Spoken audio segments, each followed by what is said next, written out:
É, vamos lá, pronto para mais uma live. Estamos aí agora aguardando o nosso interlocutor.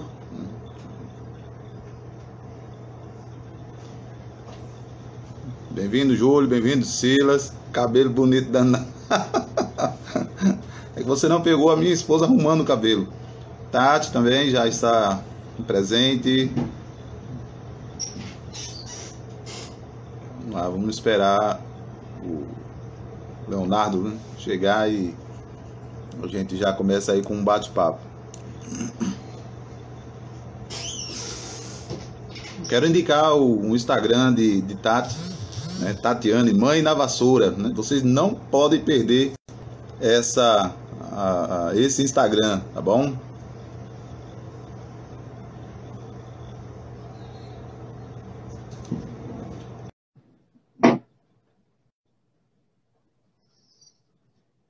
Vamos arrumar aqui o cabelo. Midian, Rodrigo, também estão presentes. E aí, Zé? Tá bem? E aí, Gaspar, tudo bom? Tudo tranquilo, né? Pronto para mais uma? Oi? Pronto para mais uma? Vamos nessa, né? Vamos começar aqui mais uma live, um bate-papo, né? E vamos ver no que é que vai dar. YouTuber. Oi? Nasceu um youtuber. Dizem que nasceu no YouTube, eu não sei ainda não. Né? É um fato consumado. O Júlio está dizendo que não está por aí, viu? O Júlio cumpriu a promessa, viu? Ah, eu vi aqui. Alguém perguntou se é escatologia.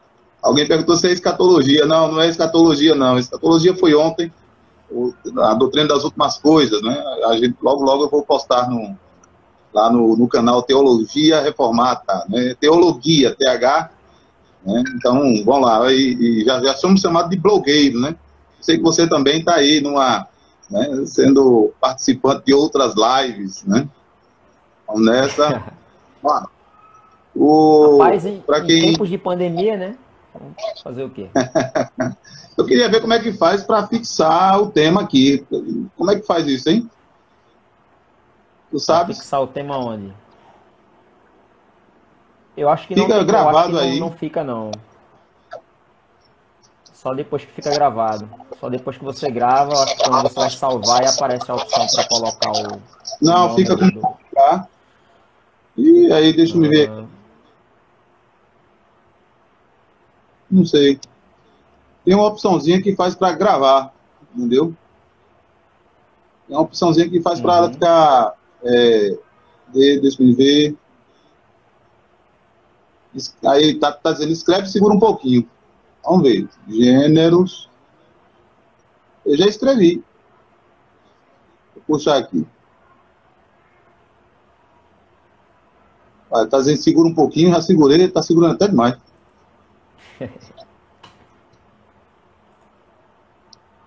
Nada, Tati, não deu certo, não. Isso é uma... Não. Os experts aí que sabem que ele fica fixado ali o tema, quem entrar já fica sabendo. Ah lá, fixar comentário. Isso, pronto, apareceu ali. Gêneros literários. É para ser gêneros literários nas escrituras, né?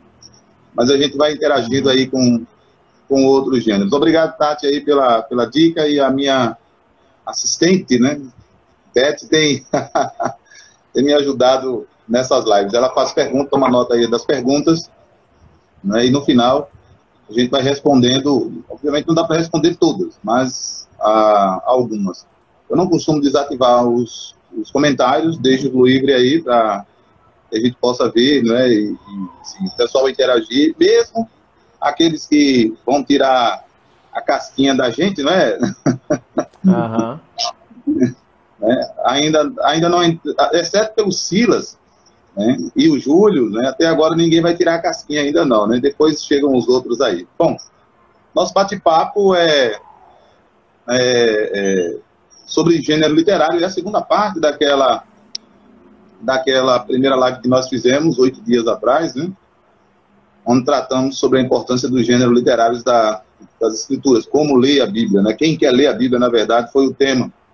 Né? E fizemos o terceiro ponto lá da nosso bate-papo, sobre gênero literário, uma introdução.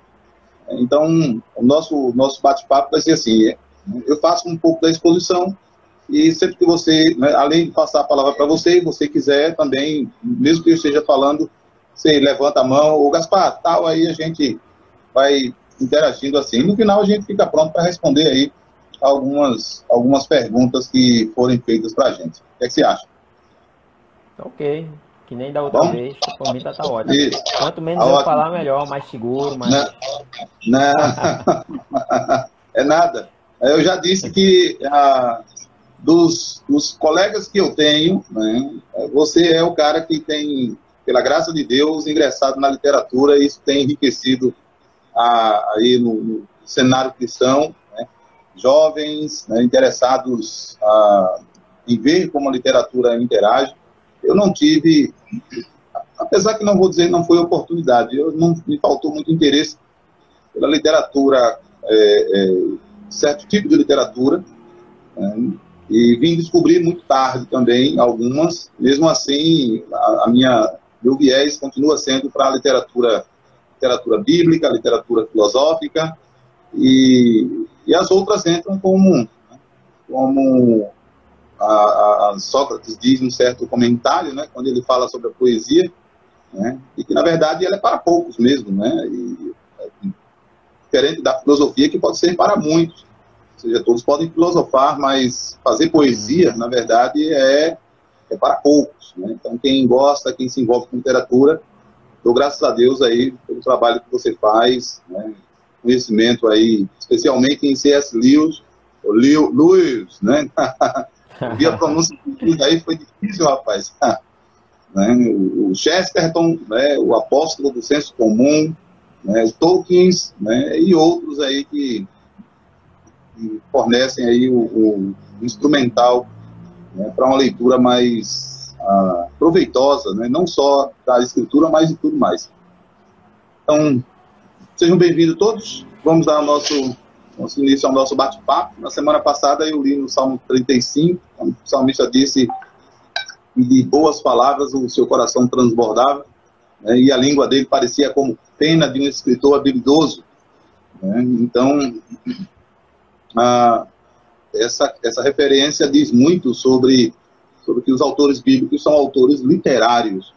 Né? O Leland Ryken, no livro Como Ler a Bíblia como Literatura, foi publicado, já está publicado esse material, diz que quando quer falar sobre o que seria a questão de o que se quer dizer por literatura, né? A gente já discutiu isso, é que o texto é literário, né? Ele segue regras, né, de linguagem, ele segue estruturas, formas, né? Então, eu vou tentar desenvolver isso, juntamente contigo, Bruno, da seguinte maneira. Primeiramente, a importância do gênero literário. Eu acho que foi isso, dá uma olhadinha no folder, no flyer, tá?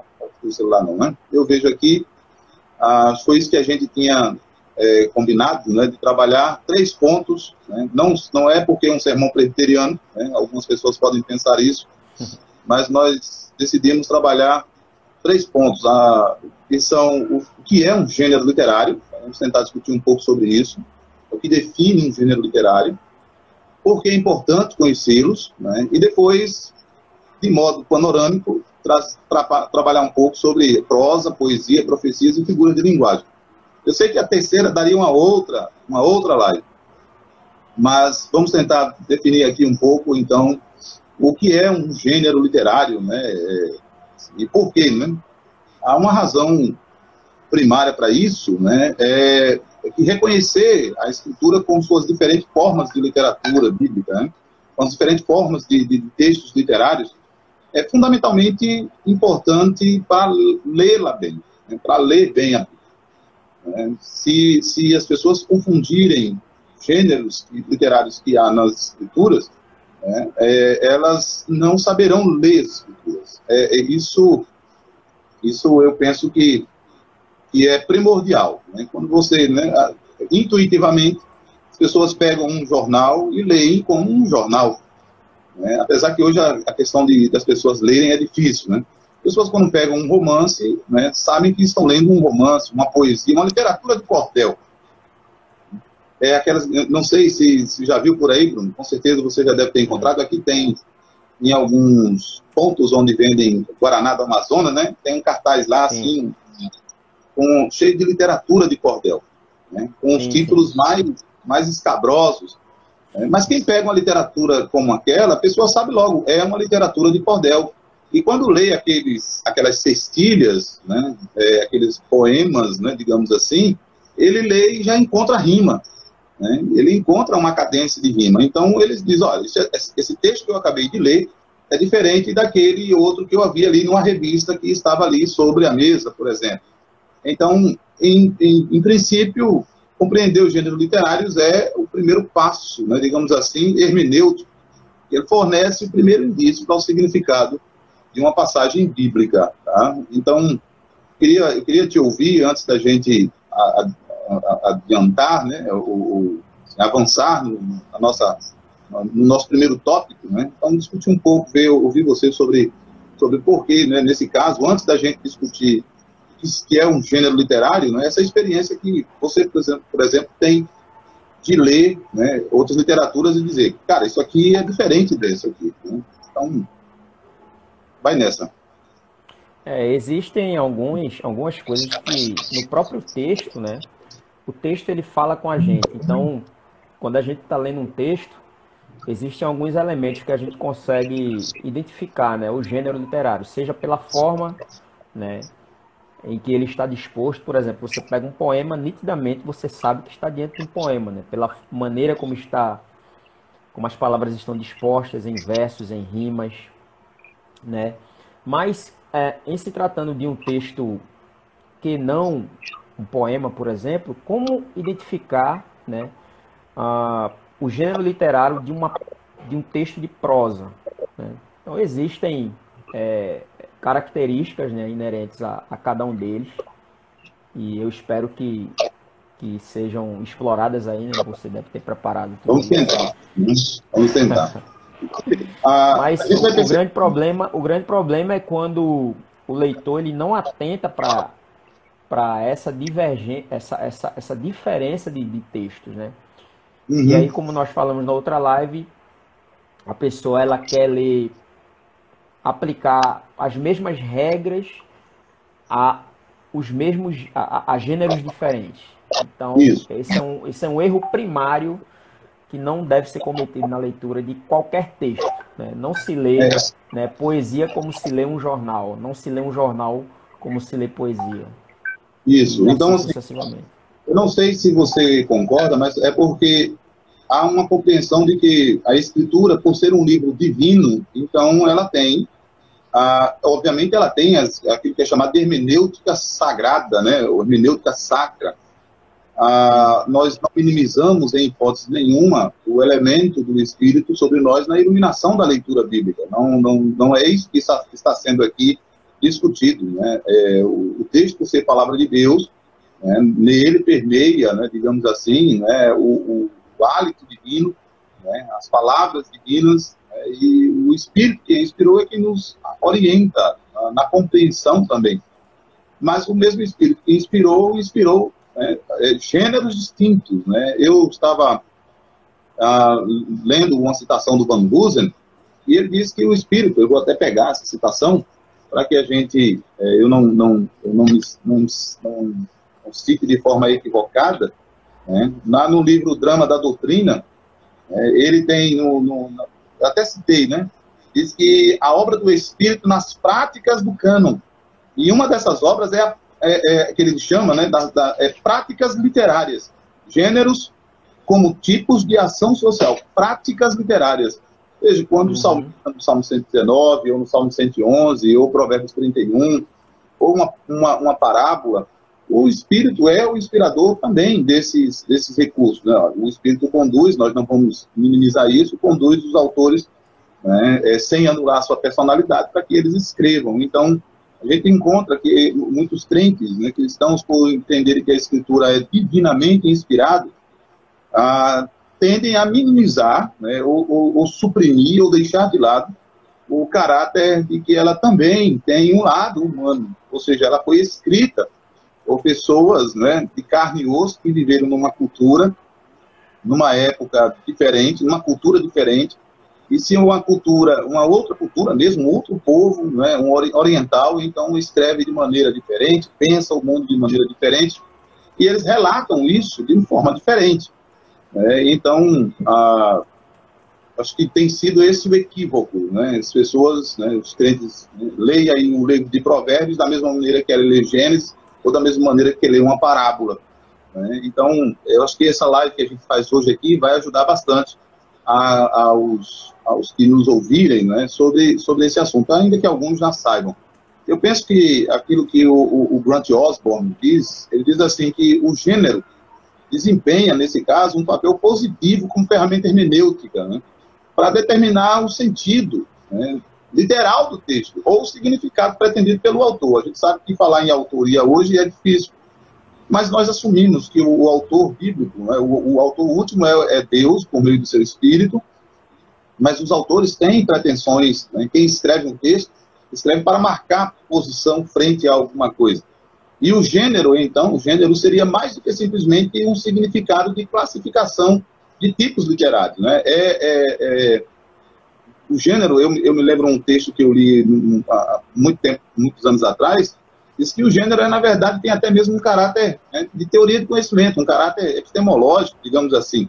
Ele é metafísico, né, ele pertence a uma cultura, né, e ele serve, digamos assim, como chave, a primeira chave para encontrar o significado individual em um texto, né? Então, parece ser, né, pelo menos alguns autores que eu tenho recorrido, e você, acho que nas suas leituras encontra isso, parece ser praticamente um caminho meio que impossível, não é impossível, mas quase impossível, de compreender o que os autores bíblicos, né, ou os autores em geral, né, mas, de forma geral, mas os autores bíblicos querem dizer, sem compreender o modo como eles escrevem. Então, sem reconhecer, por exemplo, a forma que ele escreve, a função, como a gente vai ver, né, junto com a forma que ele escreve. Então, eu não sei se essa abordagem que a gente toma, né, é, de fato, aquela que os cristãos estão, né, no geral, minimizam. Né? Então, eu, né, você na área de literatura, eu na área de exegese bíblica, a gente entende que o gênero é a porta de entrada para a compreensão do autor. Né? Então, eu não sei se ele está usando um recurso literário como ironia, ou se ele está usando uma cadência, se ele está usando uma hipérbole. Se eu não sei identificar isso, né, eu não alcanço o que ele quer dizer. Né? Eu tendo a ler de forma literalista aquilo que ele pretenderia dizer, né, em figura, digamos assim. O quiasmo, né, que é é um recurso interessantíssimo, né, dentro do contexto hebraico. Isso. É interessante quando a gente vê o quiasmo não somente dentro do Salmo, mas dentro de uma seção do Salmo. A seção toda é um quiasmo, uma coisa... Isso. Eu acho que a pessoa, para identificar isso, a pessoa precisa realmente estudar gente que se debruçou sobre esse assunto, conseguiu perceber isso. Porque a gente, o leitor comum, que leia a escritura em português, a gente jamais vai conseguir identificar tão claramente quanto alguém que conheça a língua original consegue. Exatamente. Algumas vezes, Bruno, é possível identificar, quando a tradução procura fazer isso. Por exemplo, no Salmo, para os leitores, um quiasmo é quando um texto é escrito em forma de X, tá? Onde uma sentença condiz com a sentença A, condiz com a sentença no final, A final. A sentença B condiz com a outra depois. E assim sucessivamente, até um ponto no meio em que ela vira, digamos assim. O quiasmo é como um X, tá? Então, é chamado de quiasmo exatamente por isso, né? Por exemplo, no Salmo 67, né, ainda que esteja em português, uma leitura mais atenta, alguém pode perceber isso. Ele diz assim, Deus tenha misericórdia, pelo menos na minha tradução, Salmo 67, Deus tenha misericórdia de nós e nos abençoe, e faça resplandecer o seu rosto sobre nós, para que se conheça na terra o teu caminho e entre todas as nações a tua salvação. Louvem-te a ti, ó Deus, os povos, louvem-te os povos todos. Alegrem-se e regozijem-se as nações, pois julgarás os povos com equidade e governarás as nações sobre a terra. Aí tem lá o Selá, né, a pausa. Aí o verso 5. Louvem-te a ti, ó Deus, os povos, louvem-te os povos todos. Veja, no verso 4 ele disse, alegre-se e regozijem. No verso 3 ele diz assim, louvem-te a ti os povos, ó Deus, louvem-te os povos todos. No verso 4 é um verso diferente. Quando volta no verso 5, ele diz, louvem-te a ti, ó Deus, os povos, louvem-te a ti os povos todos. Veja, no verso 2 ele diz, para que se conheça na terra o teu caminho. No verso 6 ele diz, então a terra dará o seu fruto. E Deus, o nosso Deus, nos abençoará. Aí verso 7 diz como o verso 1. Deus nos abençoará. Veja o verso 1. Deus tenha misericórdia de nós e nos abençoe. E o verso 7, Deus nos abençoará e todas as extremidades da terra temerão. Então está aqui um quiasmo. O verso 1 está para o verso 7, o verso 2 está para o verso 6, o verso 3 para o verso 5 e o verso 4. É aqui onde o salmista quer chamar a atenção da gente. Está dizendo, olha, Deus tenha misericórdia, mas veja o verso 4. Alegrem-se e regozijem-se as nações, pois julgará os povos com equidade e governará as nações sobre a terra. Está em português. O tradutor conseguiu ainda, digamos assim, manter. Há outras passagens aqui, mas é impressionante esse tipo de leitura, né? Então, eu espero que esse bate-papo nosso incentive aos nossos ouvintes, né, a lerem a Bíblia com mais atenção, né? Então, o quiasmo, o exemplo que você deu aí, é espetacular. Ok? Vamos lá? Oi. É interessante que essa mesma estrutura a gente consegue ver no Novo Testamento, por exemplo, em algumas parábolas de Jesus. Né? Apesar do texto não ser poético, por exemplo, na parábola do bom samaritano, no diálogo inteiro de Jesus com o intérprete da lei, a gente vê essa estrutura de quiasmo, né? Uhum. Porque, infelizmente, não dá para explorar aqui, mas se tiver tempo no finalzinho, a gente puder oferecer esse exemplo de maneira mais concreta, aí a gente pode... Eu acho que você pode pegar o texto vamos entrar no... Tá bom? A gente vai ver outros exemplos. Mas é bom lembrar o seguinte, acontecia no passado que muitos estudiosos pensavam que o quiasmo dizia respeito somente à poesia hebraica. Né? A surpresa foi grande quando se descobriu que ela também diz respeito a narrativas. Entendeu? Exatamente. Então, por exemplo, quando você lê a história de Babel, é um quiasmo. Quando você lê a carta de Judas, no Novo Testamento, ela é um quiasmo inteiro. Né? Porque era um recurso de memorização. Né? Era uma estrutura que ajudava, lembra, uma cultura em que não tinha papel, não tinha, né, material escrito, então, ainda que tivesse pouca coisa escrita, ela era majoritariamente oral. Alguém lia o texto, os outros apenas ouviam. E eles precisavam memorizar aquilo. Como é que eles faziam isso? Tinha que ter algum recurso, né, que são chamados recursos retóricos, e o quiasmo era um desses. Então, vamos tentar definir o que é um gênero. Né? Eu gosto da definição dada pelo Walter Kaiser. O gênero é um tipo de composição literária que pode ser distinguido em duas coisas, com conteúdo e uma forma. O conteúdo e uma forma. Eu não sei se quando você lê aí as obras, né, de Lewis ou de Tolkien, né, os contos, né, as fábulas, se não é isso, se não é percebido isso. Né? Ou seja, há um conteúdo específico para um determinado gênero e há uma forma específica.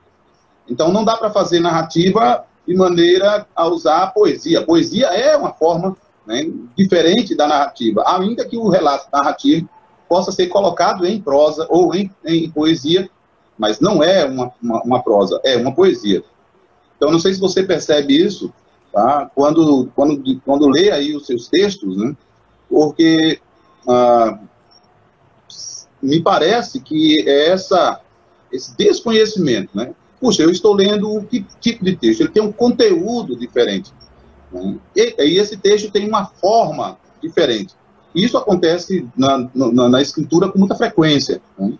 Então, quando a gente vai ver alguns exemplos, eu tentei imprimir em algum momento um material, mas quando eu postar o vídeo, eu vou tentar colocar no vídeo alguns exemplos concretos do que nós estamos dizendo aqui.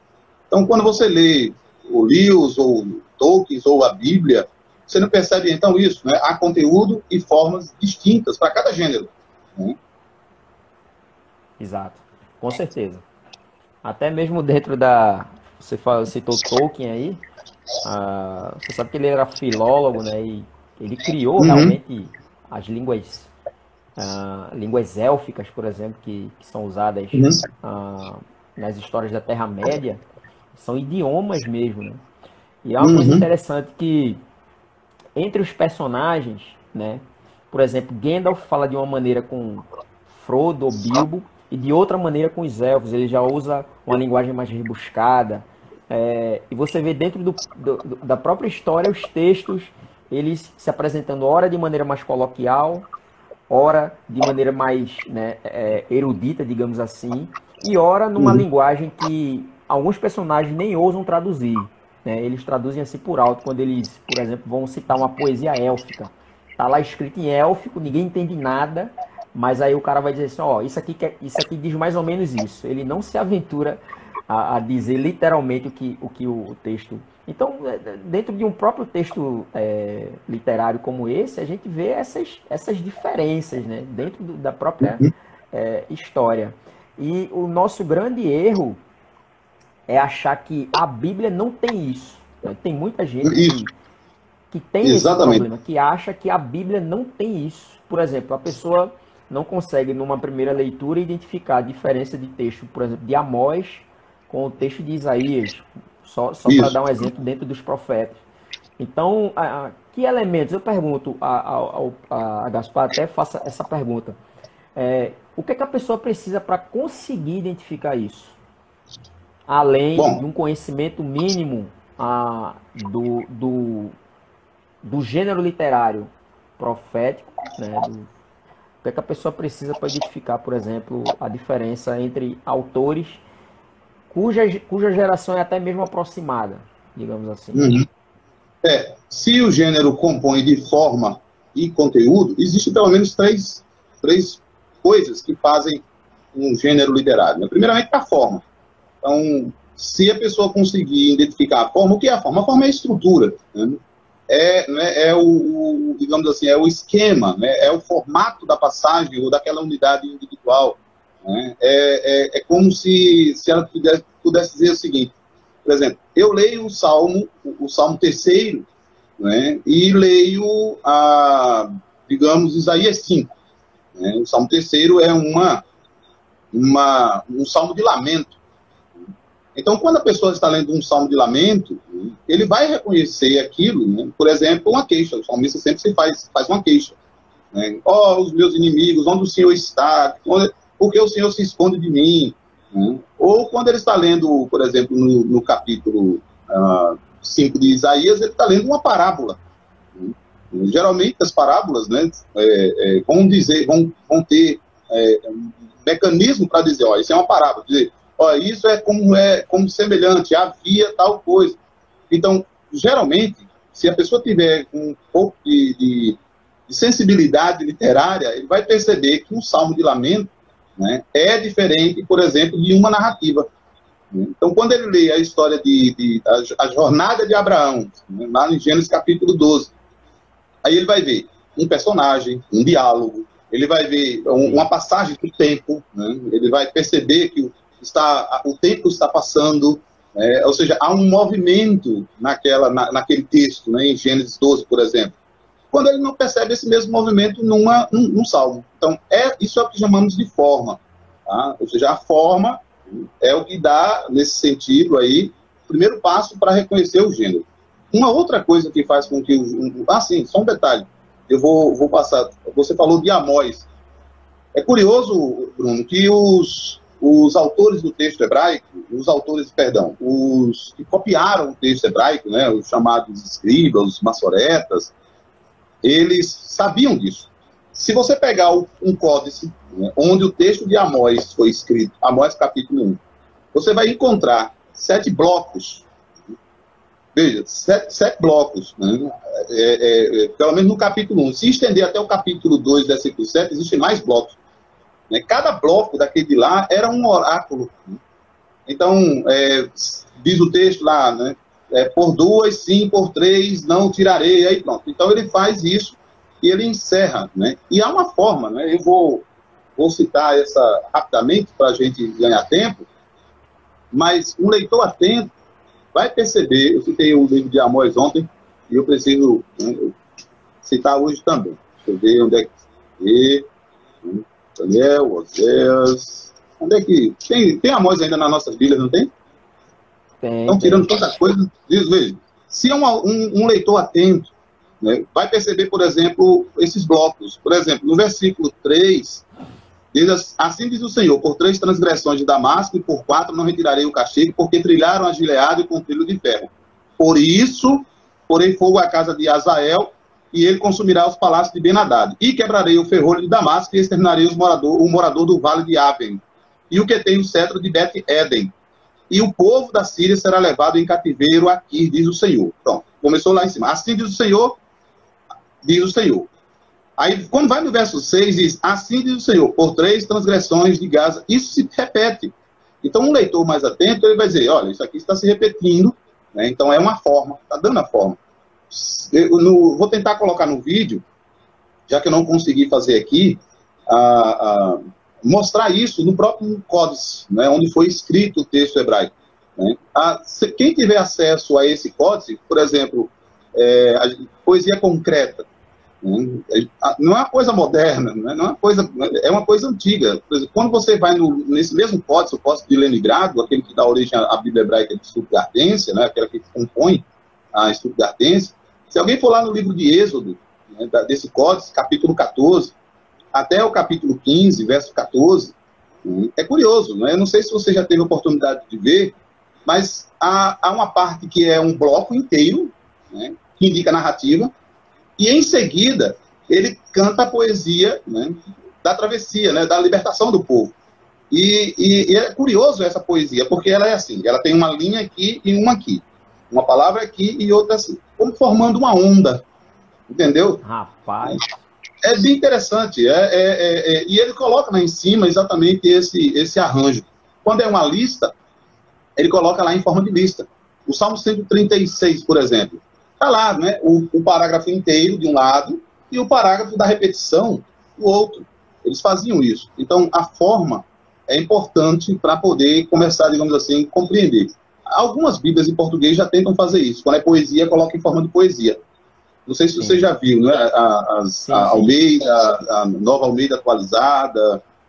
Quando é poesia, as Bíblias católicas fazem isso. Quando é poesia, coloca em forma de poesia. Quando é profecia, coloca em blocos, né? Em oráculos, digamos assim. Quando é narrativa, é um texto contínuo. Então, esse é o primeiro. Quer comentar alguma coisa antes que eu fale sobre o segundo, já que você me perguntou? Não, pode continuar. Bom, então, o segundo que define o gênero, além da forma, é o conteúdo. Foi aquilo que... Eu estou retirando essas informações deste livro. Né? Vou colocar aqui.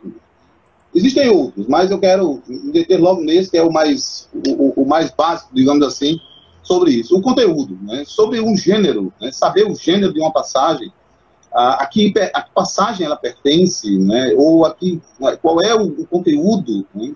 desse texto, é interessante. Veja, o que é o conteúdo? O conteúdo é aquilo que está, obviamente, né, dentro do salmo, ou dentro da narrativa.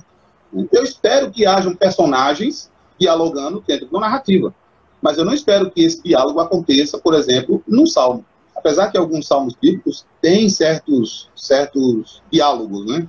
Por exemplo, o Salmo 121 há um diálogo entre a primeira pessoa e uma segunda pessoa.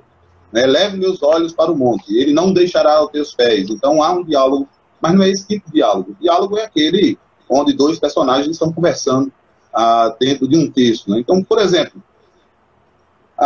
eu gosto de usar essa expressão retirada sobre o conteúdo, Porque se ele não ficar claro para o leitor, ele não vai saber também a função. Porque o conteúdo forma. Então, se ele é um quadrado, o conteúdo que cabe ali dentro tem que ser quadrático. Né? E a função de um quadrado tem que ser específica. Se ele é circular, o conteúdo não vai ser um quadrado, vai ser circular. E a função? A função é quando o autor quer, de fato, impressionar o leitor. Então, ele faz com que aquele texto, né, provoque uma impressão no leitor. Então, por exemplo, isso é bem característico do Van Hoosen. É a ação literária que o texto propõe. Então, nem sempre uma pergunta requer uma resposta sim ou não. A curiosidade. Esse ponto é interessante. Não é? Você, esse ponto dá uma live inteira. Só... completa. Jesus, olha, quando vocês forem pelo caminho, né, não fique cumprimentando a todo mundo, não. Né? Aí a pessoa, puxa vida, quer dizer, eu vou pelo caminho sem falar nada com ninguém. Aí é um exemplo no Antigo Testamento daquela mulher que perde o filho e chega ao profeta. Aí ele, vai bem com tua casa? Vai bem com o teu marido? Vai bem com o teu filho? Vai. Quer dizer, imagina um tipo de diálogo desse tipo. Vai bem, aí assim, ele se estende. O que Cristo está dizendo aí é, olha, se você parar para fazer saudar alguém, né? Saudar alguém, o resultado é que você vai passar o tempo todo. Porque é costume perguntar, por mais que simplesmente tá tudo bem contigo? Aí a pessoa, tá.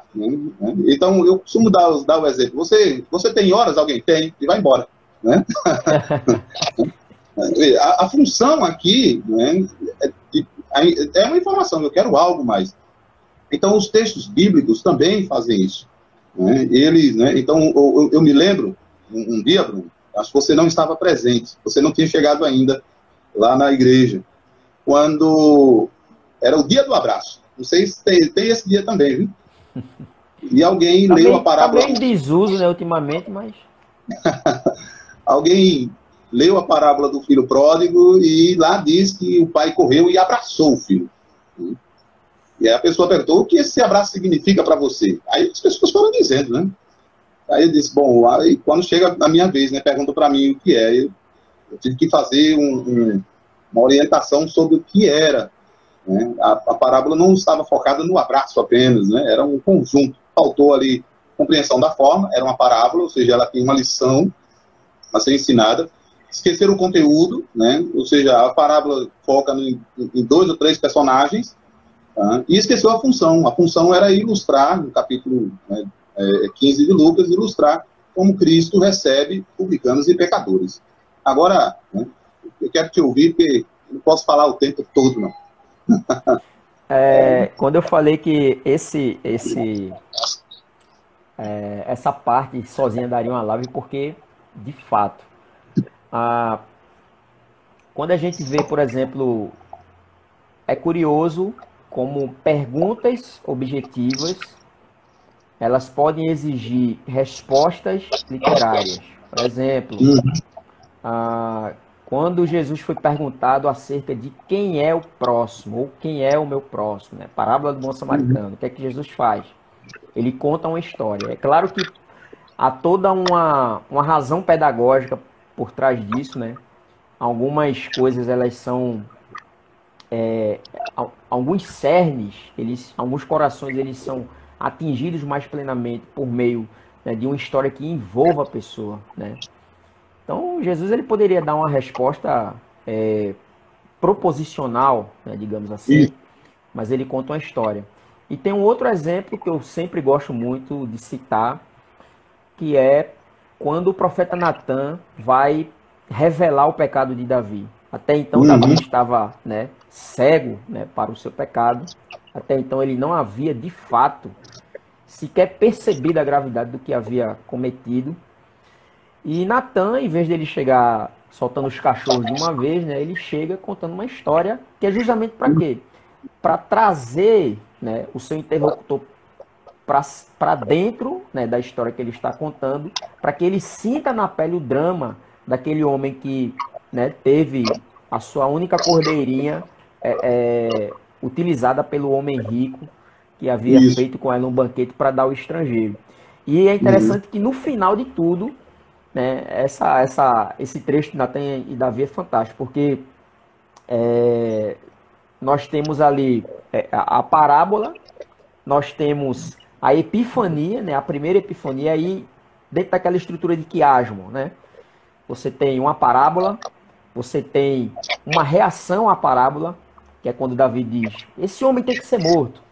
E aí você vai ter, em seguida, a interpretação, né? A interpretação no caso, Natan, trazendo a interpretação. E aí você tem... Daquilo que o profeta disse. E aí você tem depois uma segunda reação de Davi.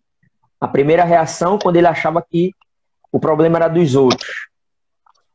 A segunda reação é quando ele entende que o problema é ele, né? E aí é como se o texto ele tivesse... eu não sei se é bem um quiasmo nesse sentido, mas é como se ele estivesse fazendo um caminho de volta. E esse caminho de volta é o que vai levar justamente Davi ao arrependimento. Então, é muito interessante como a forma literária, né, com que nós apresentamos, né, a verdade, ela importa e muito. Isso. Né? Um pouco disso foi um surgimento da crítica literária, entendeu? O surgimento dessa ferramenta, né, chamada crítica literária, né,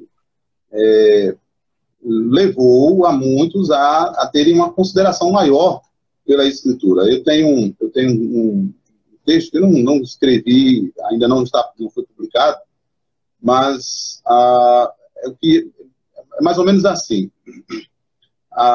Os estudiosos, né, da abordagem literária, como Trent Longman, Philip Leland Ryken, o próprio Dr. Kaiser, né, o John C. Hammer, né, eles notam que o desconhecimento dessa abordagem literária das escrituras criam armadilhas. Né, e o próprio gênero também cria armadilhas, né, mas não é o caso de discutir aqui. Mas, por exemplo, na filosofia, os atos, com essa filosofia de atos de fala, né, ajudaram a perceber que nem tudo que é dito, né, é para ser compreendido naquela forma. Né? Existe um arcabouço, né, digamos assim, um conhecimento que é chamado de conhecimento tácito daquilo que está sendo falado. Então, um exemplo no Novo Testamento é Cristo na cruz. Né? Deus meu, por que me desamparaste? Né? Aí alguém, né, sem entender, pensa que ele está citando ou pensando só aquela frase, quando na verdade ele está pensando toda a primeira parte do Salmo 22. Né? Então, quando os autores bíblicos estão escrevendo, né, ele tá pensando em mais do que simplesmente quando Cristo diz assim, olha, convém que se cumprisse em mim tudo que estava escrito em Moisés. Né? Bom, o que é Moisés? Ele usa Moisés para falar do Pentateuco. Né? Nos profetas, ele está pensando aí naqueles antigos livros históricos, nos profetas maiores, nos profetas menores, e nos escritos, que envolveriam aí a literatura sapiencial, alguns escritos que a gente chamaria de histórico, como Esdras, Neemias, ou os livros, né, o livro das crônicas. Então, ele pensa de modo mais abrangente. É curioso ter que levar isso sempre em consideração na leitura da escritura, tá bom? Então, a gente já definiu aí por que é importante estudar os gêneros literários. A gente já discutiu um pouco sobre o que seria um gênero literário. Obviamente, tem muita coisa para ser discutido, né? Como você me disse, dá para a gente fazer uma live só no que seriam as perguntas, né? Quando o Senhor pergunta a Adão, onde tu estás? Né? Alguém que desconheça a função da pergunta pode dizer assim, eita, Deus não é onisciente, será que ele não sabe onde Adão está? Obviamente, isso é uma figura de linguagem usada por Deus para provocar uma resposta em Adão, né? E a resposta veio. É interessante, Bruno, que quando o Senhor pergunta assim, quem te mostrou que estavas nu? Ele nessa pergunta, começa um processo de investigação até dizer, olha, foi a serpente, ela que... Né? E quem prestar atenção, nota que Deus não pergunta mais nada, né, quando chega na serpente, né? Ele simplesmente já emite o seu juízo. Então, vamos tratar um pouquinho sobre os gêneros bíblicos, né, para a gente ganhar o tempo. separamos aqui 3 gêneros, que, na verdade, dependendo do autor, você vai ter mais de 3, mas nós podemos resumir, digamos assim, os gêneros desses 3: prosa, poesia, né, e a profecia sendo uma junção da prosa e poesia. Então vamos tentar falar um pouco sobre as narrativas bíblicas, né, e assim, como nós poderíamos compreender melhor essas narrativas. Quer começar? Prefiro que você comece, mestre. Joga a bomba na minha mão para... Bom, algo a ser dito primeiramente, é que a narrativa é o gênero mais comum na Bíblia, tanto no Antigo quanto no Novo Testamento, né? O Kaiser diz que tem mais de 1/3 de toda a Bíblia, porque a narrativa é a forma mais básica de comunicação, né? A narrativa é o conto, é o relato, é aquilo que a gente tem no dia a dia. Se eu encontrasse alguém que vivesse na rua, né, toda vez que eu perguntasse para ela, e aí, como é que estão as coisas? Ela me cantasse uma música, e uma personagem num programa humorístico desse que fazia isso, né? Quando fazia alguma coisa, ela cantava um trecho de alguma música. Então, a prosa, digamos assim, é a forma mais comum de comunicação, né? É a forma natural de falar, é a forma natural de escrever, é aquilo que a gente pode chamar de conversação, tá? Então, aquilo que a Bíblia conta é uma conversa, né? Para ser mais poético, né? É um bate-papo de Deus conosco. Esse bate-papo começa lá no Éden, né? De Deus com Adão, e ele vai ao longo da história, né? E com Cristo e a igreja no final, é o seu diálogo, né? com a sua igreja. Então, por que os autores escrevem em prosa? Porque eles desejam comunicar, eles querem relatar, né? E nas narrativas bíblicas, percebendo então o primeiro propósito dela, que é mostrar a ação de Deus, né? Eu não sei se você tem a mesma dificuldade que eu tenho, especialmente numa discussão recente. Quem fala sobre isso é o Van Hoosen, sobre os propositivistas, né? Ou seja, a Escritura é um livro que só quer nos dar informação. Só isso, nada mais, né? Ela não revela nenhuma ação. O Van Hoosen vai na contramão disso, porque ele é um crítico literário e compreende bem o que são os atos de fala. Então, a minha definição para a narrativa bíblica, com o propósito dela, é mostrar a ação de Deus na história dos homens, né, comunicando uma mensagem. Não é simplesmente me dando uma informação, tal como uma espécie de catecismo. Então, o que é Deus? Deus é um Espírito Santo, justo, puro. Bom, é uma informação. Mas a Escritura, quando diz que Deus é santo, ela não está me dando apenas uma informação de que Deus é santo.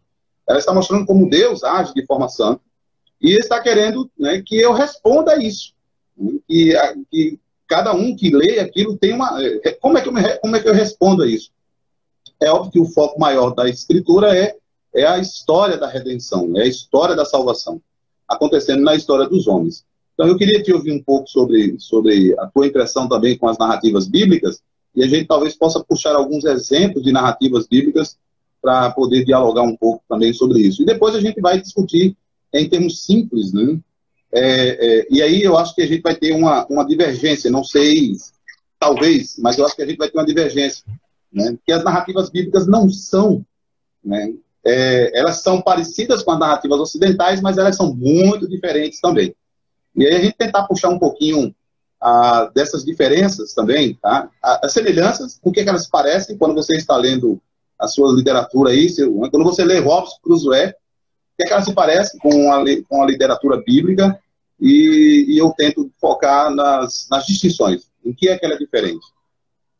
Eu acho que um erro básico das pessoas quando, por exemplo, leem narrativas bíblicas, eu acho bastante curioso, porque existe um certo grupo, né, de cristãos cujas pregações elas são, em sua maior parte, em textos narrativos, né? A gente sabe que existem grupos cuja predileção é pelos textos narrativos, porque aparentemente são, entre aspas, mais fáceis. É simplesmente você contar uma história. O grande problema com isso é que, não raro, essas pessoas, elas ou alegorizam a história, elas perdem o fio narrativo delas em relação com outras histórias, ou elas alegorizam a história, ou elas simplesmente espiritualizam a sua aplicação, né? Isso. E você sabe que todos nós sabemos que, por exemplo, esse foi um erro uma prática muito cometida, muito realizada pelos alguns pais da igreja. Mas enfim, mas o ponto aqui não é os pais da igreja. Então, quando a pessoa ela não tem em mente, né, a história maior, né, por trás de todas as histórias da Bíblia, né, quando ela não tem em mente essa estrutura, né, o propósito em mostrar certas histórias, né, ela simplesmente vai perder o ponto de qualquer história que ela lê, né, da Bíblia. Então, existem algumas histórias no meio do Antigo Testamento que a gente fica se perguntando, poxa, mas por que isso está aqui? Parece tão deslocado. Por exemplo, quando a gente olha lá para a história de Judá e Tamar, né? A gente vê ali claramente que aquela história ela está no meio da história de José e de repente o escritor ele para de contar a história de José e se detém na história de Judá, para no capítulo seguinte, capítulo 39, retomar a história de José, já com José no Egito, a questão da interpretação dos sonhos e tudo mais. Então, se essa pessoa não perceber que aquela história de Judá ela está ali, né, para mostrar justamente a descendência de Cristo, né, para mostrar justamente os ancestrais de Cristo, né, que vai ser retomado lá na frente depois no livro de Ruth, por exemplo, a pessoa vai ler aquela história ali como simplesmente a história de um sogro que se deitou com a sua nora e pronto, é isso mesmo, não tem nenhuma consequência maior. Ela aparentemente não faz sentido ali dentro, mas se a pessoa perceber, né, com os olhos corretos, a maneira correta de olhar para as histórias da Bíblia e ver que onde elas estão, embora haja, né, a polêmica, por exemplo, quanto à localização exata de Gênesis capítulo 11, né, aquela história lá de Babel, tal, eu sei que existe uma polêmica em relação a isso, né? O texto ele está aparentemente deslocado. Isso. Mas, enfim, quando a pessoa não percebe, né, esse movimento, né, das escrituras com o propósito de mostrar uma unidade, né, de propósito em relação a por que aquela história está ali, se a pessoa não perceber isso, simplesmente ela não vai entender nada, né, das escrituras.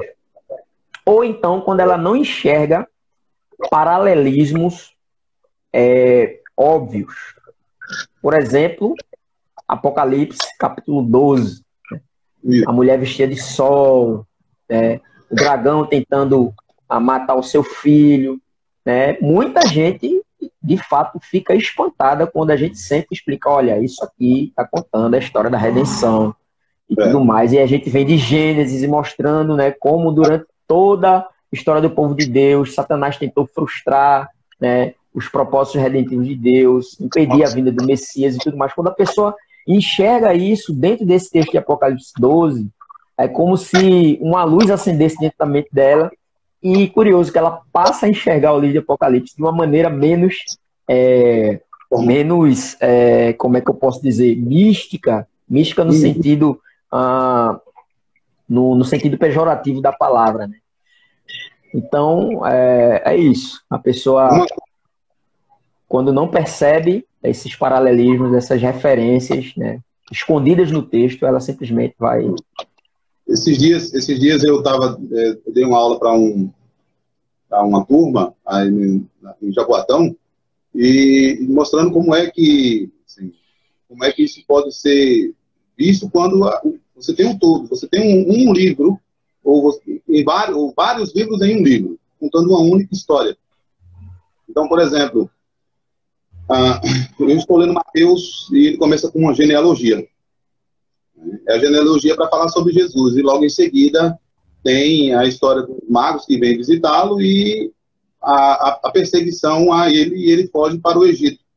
Do Egito ele é chamado e logo, né, a história, né, quem lembrar essa história de Mateus, né, é curiosa, que ela tem um enredo fácil de ser identificado. Primeiramente, a genealogia, o nascimento do menino Jesus, a perseguição, tá, a fuga para o Egito, a volta, aí aparece João Batista pregando.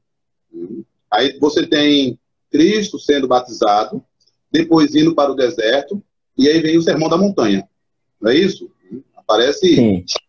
É óbvio que tem ali a intercalação da chamada dos discípulos. Eu já vi essa história. Essa história acontece da mesma maneira, por exemplo, em Êxodo, do mesmo jeito. Né? Se você ler o texto de Êxodo, ele começa com uma genealogia, que é a genealogia de Moisés. Sim. Então, esse é um paralelismo enorme, né? Então, o Êxodo começa com a genealogia, depois o nascimento de Moisés, depois a perseguição para a morte das crianças, é levado para o Egito, ele cresce no Egito, né? Foge, depois ele é chamado por Deus para o deserto, né? Vai para lá, para o deserto, mas ainda não é esse deserto que o autor está se concentrando. Ele, quando leva para chamar o povo, né? Aí o que acontece? Ele atravessa o Mar Vermelho, ele foge do Mar Vermelho, vai para o deserto, ele sobe a montanha, né? E ele entrega as tábuas da lei. Então, Mateus recapitula a história, né, para identificar Cristo com Moisés. Né? Então, em termos de narrativa, os leitores precisam recordar certos elementos. Por exemplo, o tempo e espaço, né, são fundamentais para a narrativa. Quando ela aconteceu? Quando está lá no texto bíblico, isso aconteceu e foi chamado até o dia de hoje. Hoje quando? Hoje, meu dia, ou o dia em que o narrador, o redator, digamos assim, escreveu aqui. Né? Antecipações, você falou, essa passagem parece estar deslocada. É um termo de antecipação. Geralmente o autor ele traz uma história que vai ser importante para ele lá na frente. Então ele não conta a história toda, né? Ele conta uma parte suspende, né? É o que diferencia de muitas narrativas ocidentais, que é chamado de omissão. Então a história, a narrativa tem um começo, um meio e fim, e as pessoas deveriam perceber isso, né? Onde ela está começando, como é que ela está se desenvolvendo, que ela tem uma dinâmica, ela se movimenta, e qual é onde ela está chegando, onde ela vai chegar, né? Ela se move no tempo e no espaço, portanto, o tipo de narrativa, né? Como uma espécie de como é que está o nome? De um recital, né? Então, eu estou começando a narrativa. Por exemplo, quando o texto diz assim, havia na terra, né? E naqueles dias, né? Está começando uma narrativa. O autor vai modulando, digamos assim, os princípios que são importantes né, esse gênero narrativo, né? Então, o que marca o gênero narrativo é a característica temporal e espacial. Né? Então, quando eu estou lendo, eu estou vendo verbos no passado, né, que a gente chama de pretérito, né, ou no perfeito, digamos assim. Esses aspectos temporais vão transformando a estrutura, os estados. Por exemplo, você contou de Davi. Davi, no momento, quando ele ouve atentamente, né, aí transforma o estado. Ele está, digamos, na calmaria, passivo. Quando ele ouve a história de Natan, então ele transforma o estado, ele fica indignado. E quando Natan diz assim, esse homem é você, muda novamente o estado. Ele agora fica entristecido. Aí vai lá e senta e escreve o Salmo 51. Né? Isso. Peraí que eu tenho que me arrepender. Então, quem lê uma narrativa tem que perceber esse estado inicial e o estado final. Né? Há uma figura de linguagem na Bíblia chamada taumazo, né? Admiração. Né? Então, quando muitas narrativas no Novo Testamento, Cristo, quando faz alguma coisa, aí a multidão fica admirada. Pronto, chegou o clímax daquela narrativa, né? daquela sessão. Eu penso, Bruno, que não se pode distinguir esse aspecto, né? Porque narrador e narração estão juntos. Eu devolvi a voz do narrador. Sim. Tem que prestar atenção no que ele está dizendo. Né? Por que ele está usando essa forma de falar? Porque ele parou de falar e colocou o diálogo na boca dos personagens. A história, né, digamos assim, é a narração. E quem conta a história? Então, isso é curioso, isso é curioso que, assim, quando a gente geralmente está lendo um texto bíblico e vai pregar, né, geralmente a gente nota que muitas vezes os pregadores eles não utilizam a técnica da entonação da voz. Por exemplo, se é uma narrativa, um diálogo, onde uma pessoa está mais exaltada que a outra, por que não reproduzir isso quando estiver lendo, né? Bruno, segura aí, Oi. eu vou sair e a gente volta, porque só temos 10 segundos, tá bom? Aos participantes, entrem novamente, que é para a gente dar continuidade. Deixa eu só acessar aqui, senão fica muito esticado.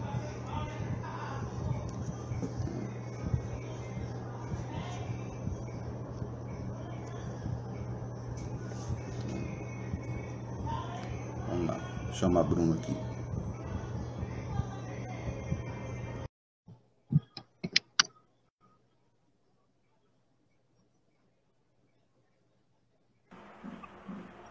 Pronto.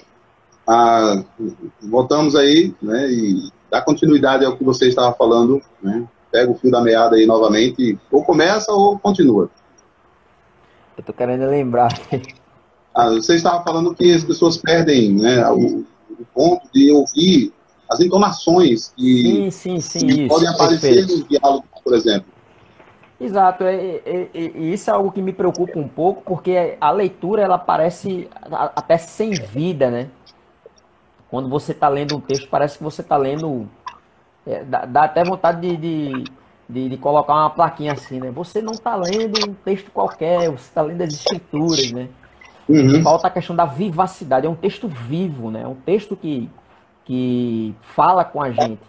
Então, eu acho importante essa questão da pessoa que está lendo o texto publicamente, não que ela vá fazer modulações de voz ou fazer uma voz para cada personagem, não é isso que eu estou falando. Mas ela tentar realçar, né, as ênfases que o texto coloca, né? E aí tem a questão da gradação, tem a questão do ritmo, que o texto ele não é somente aquilo como nós lemos silenciosamente, mas sobretudo como nós lemos em voz alta. E é muito importante, eu acho que isso faz parte de realçar, né, ou de mostrar para as pessoas a vivacidade do texto. Então, parece que assim, as pessoas leem um salmo de júbilo, né, e leem com aquela cara de tristeza. Eu me lembro que o Luiz Saião, né, eu acho que é um exemplo legal que eu vi dele, né, no teólogo da Assembleia de Deus, né? Luiz Saião. Oi? É o Luiz Saião. O teólogo da Assembleia de Deus, Luiz Saião. Isso. Olha, quem não entendeu essa piada, não sabe o que é a Assembleia de Deus. Então, ele disse que... Um beijo para os irmãos da Assembleia de Deus. Amo vocês. Ele diz interessante, né? Veja, ninguém canta o parabéns, né? Parabéns para vocês. Parabéns para você. Né? Porque a própria música Parabéns, ela tem vivacidade porque ela é um momento de alegria, né? E não fúnebre, né? Então, sim, às vezes leitores, né, em voz alta, leem o texto, então eles não pegam o diálogo, eles não pegam sei lá, como é que dá o nome, a dinâmica, né, a entonação, né? Então, é óbvio que há muito também da gente tentar, ou não tentar, eu penso que pode ser perigoso isso, tentar entrar, digamos assim, na psicologia do autor, né, do personagem. Não, a menos que eu tenha elementos para indicar se ele está triste ou contente, né, ou alegre, ou irado, né? Então, sim, né? Então eu não posso ler um diálogo que apresente, por exemplo, o salmista no Salmo de Lamento, né? Vou dar um exemplo. Jesus conta a história de dois homens, né, que sobem ao templo para orar. Lá o texto diz que um, né, estava de pé e dizia para si mesmo, né, orava de si para si mesmo, né? Eu não sou como os demais homens. Eu acho que quem está lendo isso pode ler nessa entonação. Como é que alguém leria dessa forma? Como é que alguém entonaria dessa maneira? Né? Nariz empinado, né? Alguma coisa assim. E aí diz o texto que o publicano não ousava nem levantar o rosto, né? E batia no peito, dizendo, Senhor, tem misericórdia de mim, que sou pecador. Então, o leitor pode fazer isso, né? Então, ele está lendo, então ele já diminui a tonalidade, né? A tonalidade de quem está contrito e etc. Então, assim, nas narrativas, né, essas coisas aparecem também. E se perder isso, você perde aquilo, né, a beleza da literatura. Bom, deixa eu tentar falar um pouco sobre o que acontece em algumas características das narrativas hebraicas para diferenciar. Né? Você falou um ponto que eu assim, é fundamental. As pessoas leem narrativas e elas tendem a serem moralistas, digamos assim. O personagem aqui é assim, então façamos isso ou aquilo. Ou as pessoas leem e espiritualizam. Aqui está um muro, né? Então um muro representa isso, o gigante representa aquilo, ou é isso ou aquilo. Eu penso que o problema se dá quando as pessoas não sabem que a narrativa bíblica, ela não é igual, a narrativa bíblica não é igual à narrativa ocidental. A narrativa bíblica ela é diferente. Então, por exemplo, não vou dar todos os exemplos, mas alguns. É comum na narrativa bíblica a caracterização.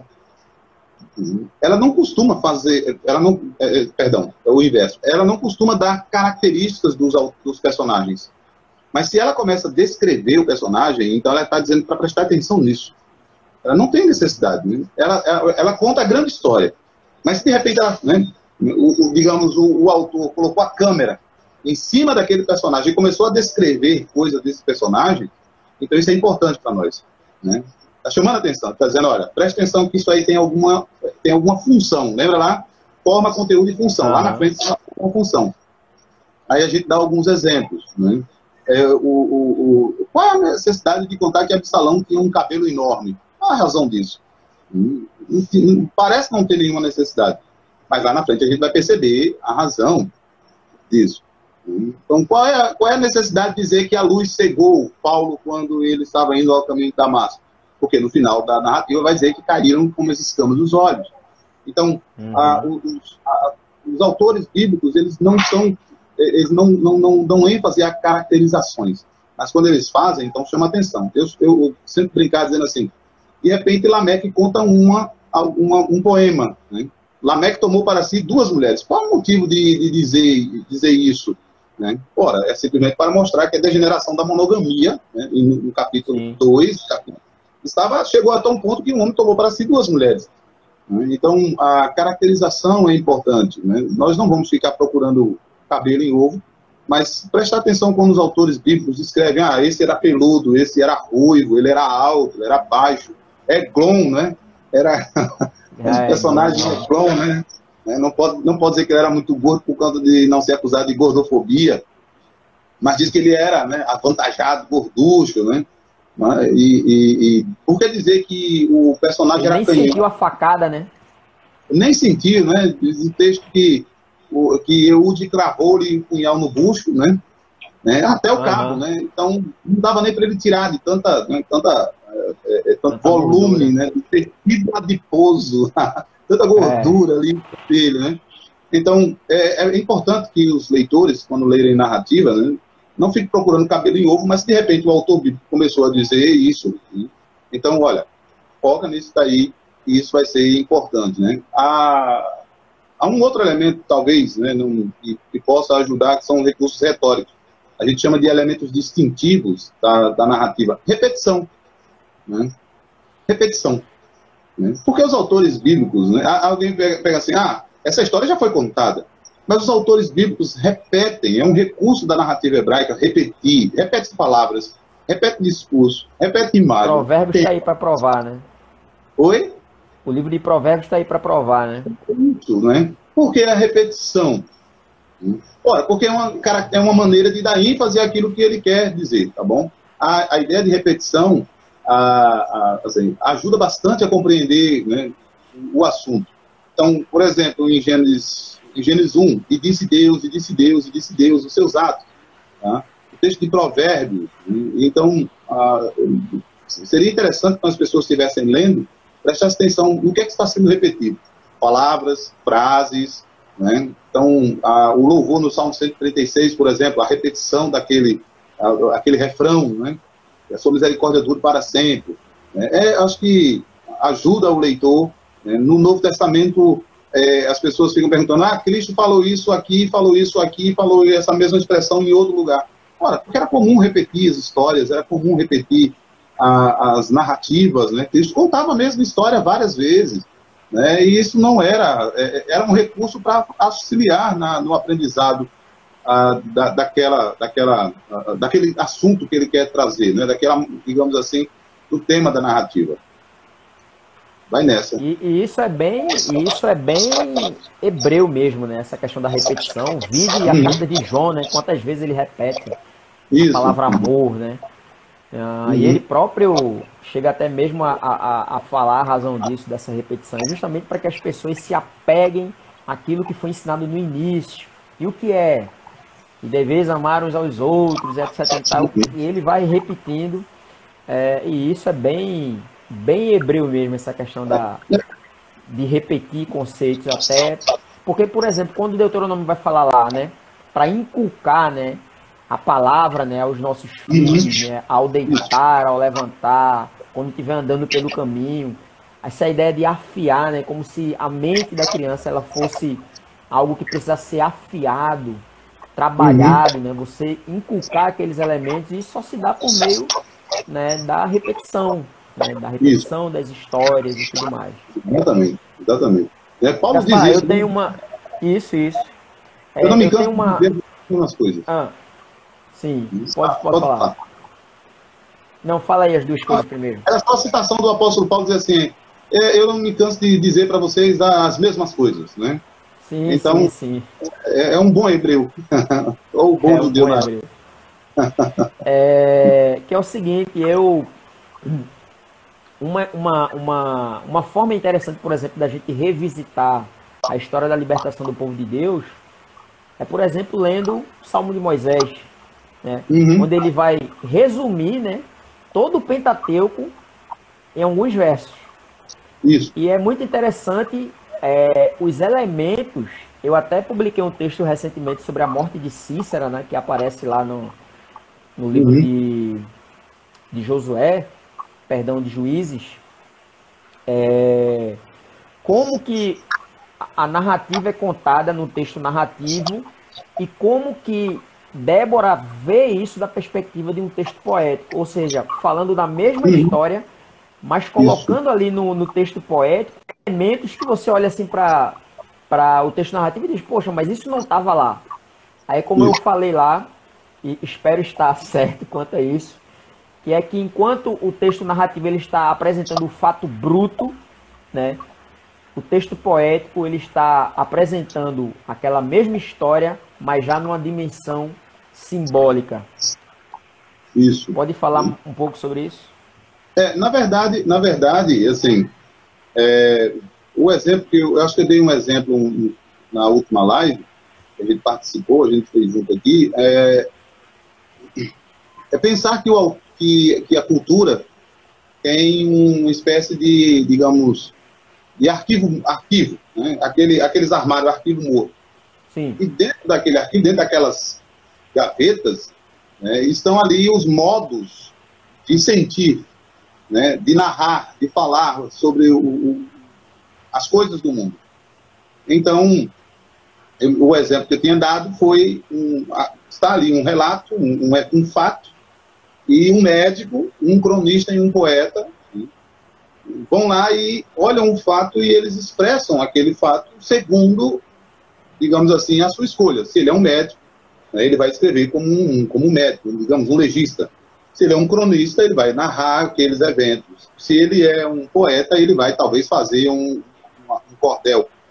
Os autores bíblicos fazem isso com muita frequência. Eles não têm problema em contar aquilo que foi contado em prosa, contar em poesia. Eles não têm problema com isso.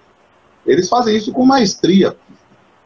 Então, você citou o texto de Débora. Quem leu, eu gosto do Salmo 136 porque ele repete a história como assim, bem mais ampla. No Salmo 136, tirando o refrão, o que você vai ter, por exemplo, louvai ao Senhor porque Ele é bom, louvai ao Deus dos deuses, louvai ao Senhor dos senhores. Primeiramente, né, quem Deus é. Aí depois ele diz, aquele que só faz maravilhas porque é sob benignidade do Daí. Aquele que por entendimento fez os céus, que estendeu a terra, que fez os grandes luminares, que fez o sol para governar o dia, a lua para governar de noite. Veja, ele está contando Gênesis, a história da criação, para depois ele contar o que Deus fez de redenção, dizendo, aquele que feriu o Egito nos seus primogênitos, foi para a última, né? Ele pulou toda, né? Porque a última é o que era importante, era o momento da libertação. Então, que as outras estão intensificando.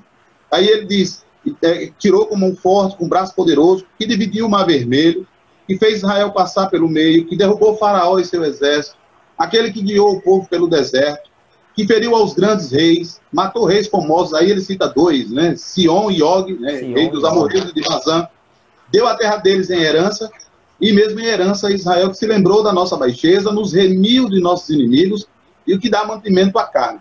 Ele contou a história de Gênesis até Josué, passou a história toda.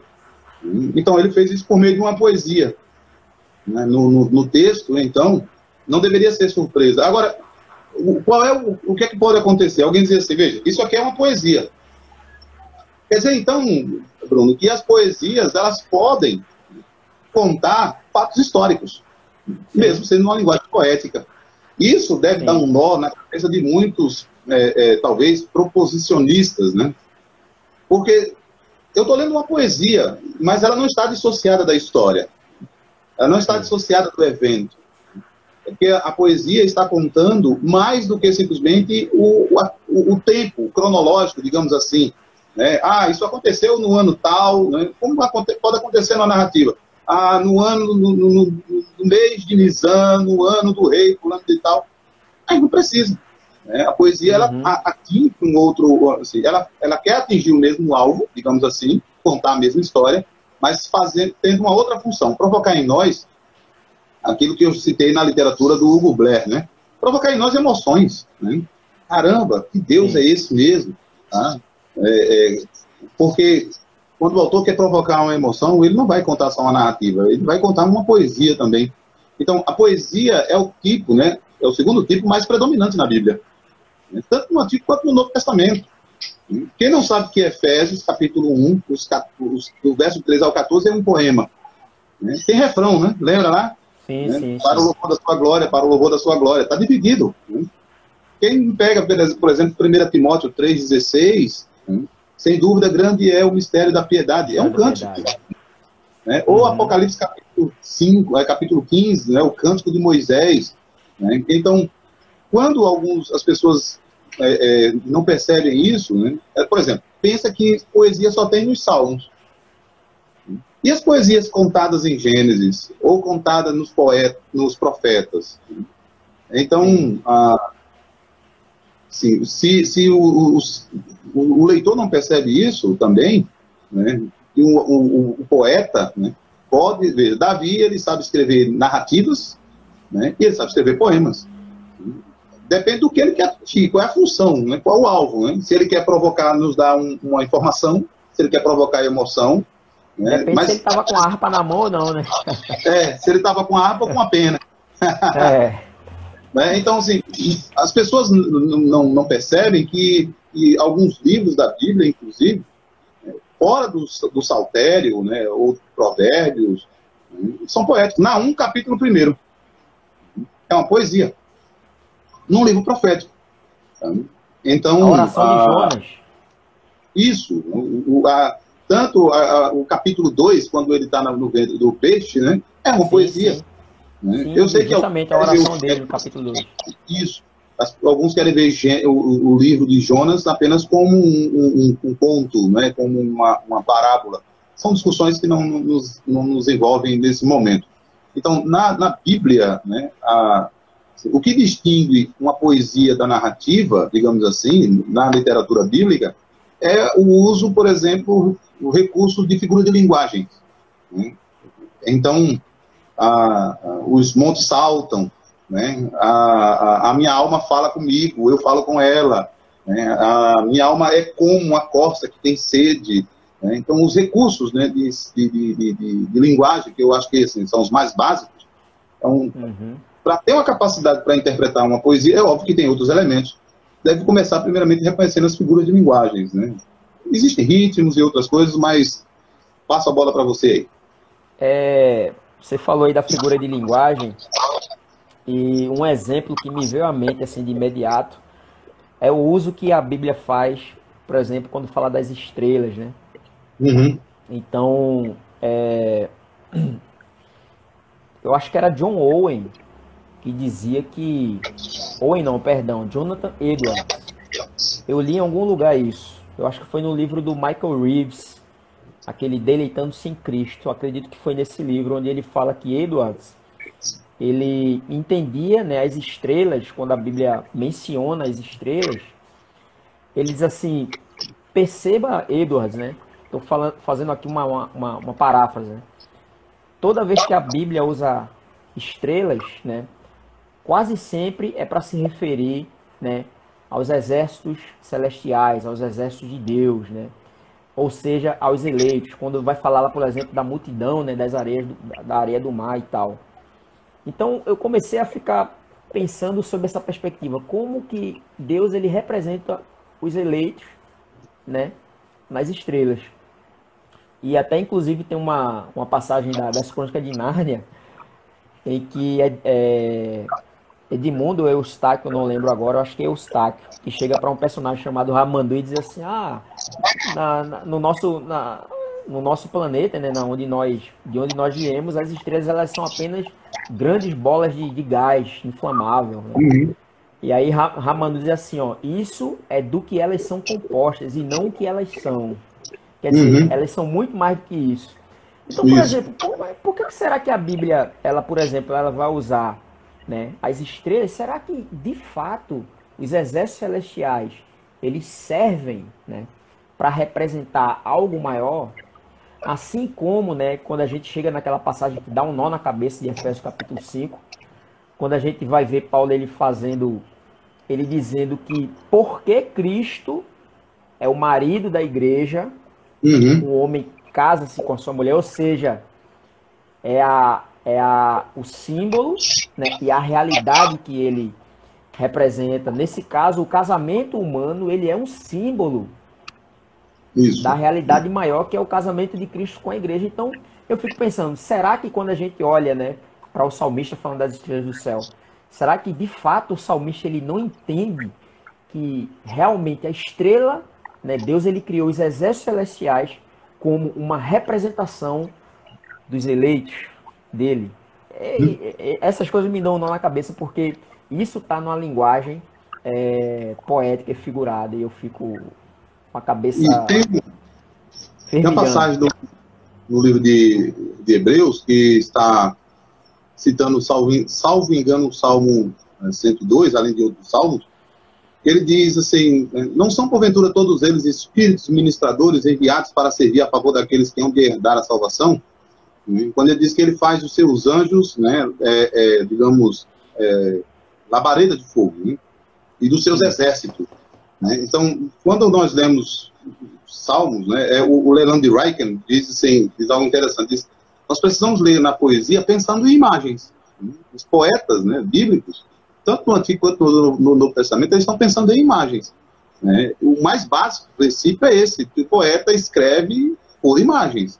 De maneira que seria um equívoco quando estivesse lendo um salmo como esse e, de repente, uma passagem como essa que a gente estava citando agora há pouco, acho que é o Salmo 102, e dizer, tá vendo, isso aqui não é se refere aos ministros, né? Não sei se você já viu quando algumas pessoas não podem ver a palavra ministro, está pensando nos pastores da igreja, né? Isso às vezes nem passa na cabeça do salmista. Então, enfim, essas passagens, né, devem ser levadas em consideração com as imagens que os autores estão apresentando. Então, uma leitura, né, que use a própria imaginação. Só que tem um detalhe, a poesia bíblica também não é poesia como uma poesia ocidental, você sabe disso também. Né? Então, um recurso característico na poesia, né, bíblica é aquilo que você usou a palavra, paralelismo. Os autores bíblicos usam, né, pares, digamos assim, de sentenças, de frases, né, para ir, digamos assim, não apenas acumular ideias, mas reforçar ideias. Né? Então, no Salmo 103, ele é o que perdoa todas as tuas iniquidades e que sara todas as tuas enfermidades. Ora, né, uma leitura apressada é dizer, ele perdoa as iniquidades e cura quando eu estou doente. Não, o paralelismo aqui é iniquidades e enfermidades estão relacionadas. Né? Então, o que o salmista quer chamar a atenção é que ele nos perdoa. né? Que o nosso pecado é como uma doença, né? Então Deus também é aquele que nos cura. Então existem outras imagens de paralelismo, especialmente em Provérbios, né? Alguém está assinando ali Salmo 104, verso 4, isso. Faz dos seus anjos espíritos, dos seus ministros um fogo abrasador. Veja, então, aqui a sentença, né, ela não são duas coisas. Dos anjos uma coisa e dos ministros outra. Não. Né? Está dizendo, o que ele faz é que ele se utiliza dos seus anjos, do exército dos céus, esse exército celestial, né, chamado em Gênesis também como essa miríade, como seus servos, né? Que aí Hebreus interpreta dizendo, ele trabalha em favor daquele, né? Eles trabalham em favor daqueles que hão de herdar a salvação. Então, quando alguém só abrindo um parêntese aqui, esse texto do Salmo 104, verso 4, me fez lembrar aqui algo que C.S. Lewis diz sobre os anjos, né? Ele diz que não sabe de onde as pessoas tiraram a ideia, né, dos anjos, né, com cara de bonzinho, sempre sorrindo, amiguinho das crianças, quando na verdade as maiores referências que a Bíblia faz aos anjos são com espada na mão, atirando fogo em cima das pessoas. É porque eu imagino sempre imaginando. Fulano é um anjinho. Eu vejo o meu filho mais novo, né? Ele é bem agitado. Então, quando as pessoas dizem que ele é um anjinho, eu penso sempre nesse anjinho aí, que sai atirando fogo nas coisas. Daquele que matou 185 mil soldados numa noite. Isso, esse mesmo. Então, esse mesmo. Não é muito agradável às pessoas, né? São imagens populares que acabam atrapalhando e enviesando a leitura das pessoas, né? Exatamente. Em relação à Bíblia. Se me permite aqui, antes que eu esqueça aquilo que a gente falar sobre paralelismo e símbolo e tal, eu lembro que uma vez eu fiz uma postagem de um momento eureka, né?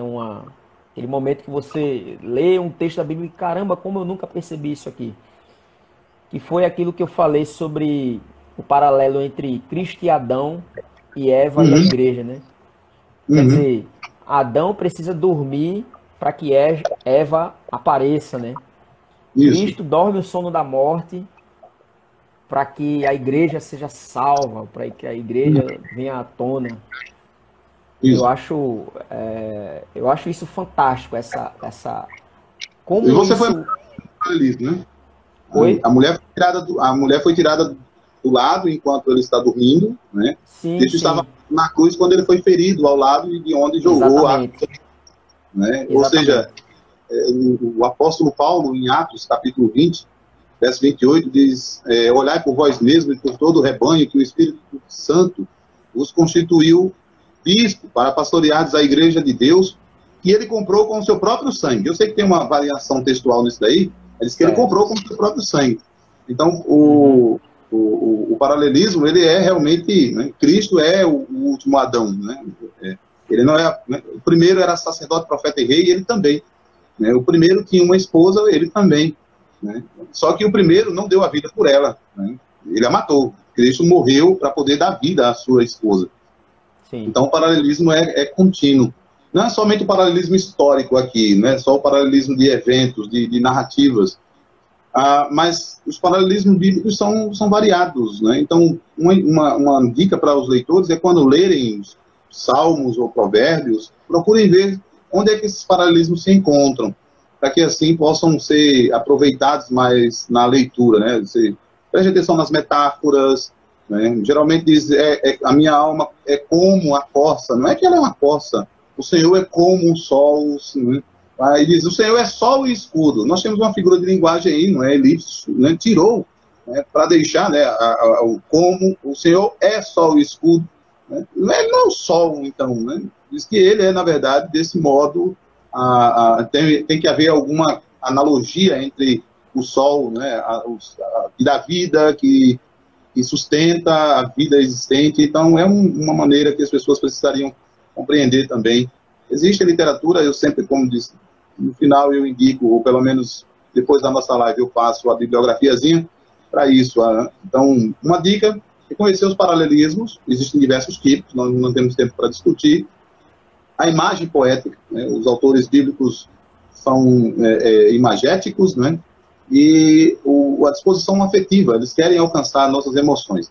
Vamos dar o final tratando aí da profecia, né? O gênero que nós chamamos de profecia. Esse talvez seja o gênero mais complicado, né? Mas antes de passar... É o mais tranquilo de todos. Mas antes de passar, quer comentar alguma coisa? Não, pode passar aí. O Ryken, né? O Ryken chama esse tipo de literatura visionária, tá? Literatura de visão, né? Sim. Mas o gênero profético é uma mescla de prosa e poesia, né? Veja, só tem 2 grandes gêneros na Bíblia, especialmente no Antigo Testamento, mas na Bíblia como um todo, prosa e poesia. O que é a profecia? É a junção desses 2 gêneros, entendeu? Então, o profeta precisa de comunicar, ele usa a prosa, e ele vai usar imagens para comunicar essa prosa. Então,